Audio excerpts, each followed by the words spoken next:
সেই লোকদের দেখো যাদের ভাগ্য তোমার চেয়ে খারাপ। সেই সব লোককে দেখো না যারা তোমার চেয়ে বেশি ভাগ্যবান। তা না হলে তোমরা আল্লাহ তাআলাকে স্মরণ করায় অবহেলা করতে পারো, তা না হলে প্রতিপালকের প্রতি অকৃতজ্ঞ হয়ে যেতে পারো। তাহলে নবী বলেছেন তাদেরকে দেখো যাদের ভাগ্য খারাপ। তখন আপনি বলছেন আচ্ছা, এই লোকটার তো কোনো গাড়ি নেই, আমার একটা মারুতি অন্তত আছে। তাকে দেখবেন না যারা সে মার্সিডিজ। ও আমার মার্সিডিজ নেই কেন? ওই লোকের গাড়ি নেই, আমার তো একটা আছে। আপনি আল্লাহকে ধন্যবাদ জানাবেন যখন মার্সিডিজ গাড়ির মালিকের সাথে নিজেকে তুলনা করবেন। ও আমার কেন মার্সিডিজ গাড়ি দিলেন না? তাদেরকে দেখবেন যাদের ভাগ্য খারাপ।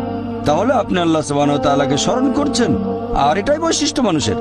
এরকম একটা গল্প যে এক লোকের মনে অনেক দুঃখ, কারণ তার কোনো জুতো নেই। তারপরে সে একটা লোককে দেখলো যার একটা পাই নেই। লোকটা অভিযোগ করতো আল্লাহর কাছে যে জুতো নেই, আল্লাহর কাছে অভিযোগ করতো আমার কোনো জুতো নেই।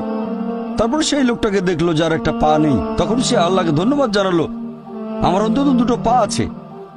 তাহলে সন্তুষ্ট হওয়া একটা পরীক্ষা। আমাদের নবী মুহাম্মদ সাল্লাল্লাহু আলাইহি ওয়াসাল্লাম বলেছেন, এটা আছে সহিহ বুখারীতে খণ্ড নম্বর ৮, যে সত্যিকারের সম্পদ হচ্ছে সন্তুষ্ট হওয়া, ধন সম্পত্তি নয়।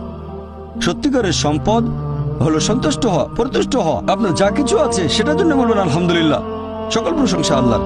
তাহলে সেই লোকদের দেখো যাদের ভাগ্য তোমার চেয়ে খারাপ।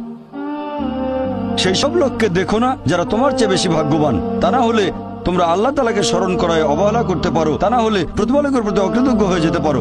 তাহলে নবী বলেছেন তাদেরকে দেখো যাদের ভাগ্য খারাপ। তখন আপনি বলছেন আচ্ছা, এই লোকটার তো কোনো গাড়ি নেই, আমার একটা মারুতি অন্তত আছে। তাকে দেখবেন না যারা সে মার্সিডিজ। ও আমার মার্সিডিজ নেই কেন? ওই লোকের গাড়ি নেই, আমার তো একটা আছে। আপনি আল্লাহকে ধন্যবাদ জানাবেন যখন মার্সিডিজ গাড়ির মালিকের সাথে নিজেকে তুলনা করবেন। ও আমার কেন মার্সিডিজ গাড়ি দিলেন না? তাদেরকে দেখবেন যাদের ভাগ্য খারাপ। তাহলে আপনি আল্লাহ সুবহানাহু ওয়া তাআলাকে স্মরণ করছেন, আর এটাই বৈশিষ্ট্য মানুষের। এরকম একটা গল্প যে এক লোকের মনে অনেক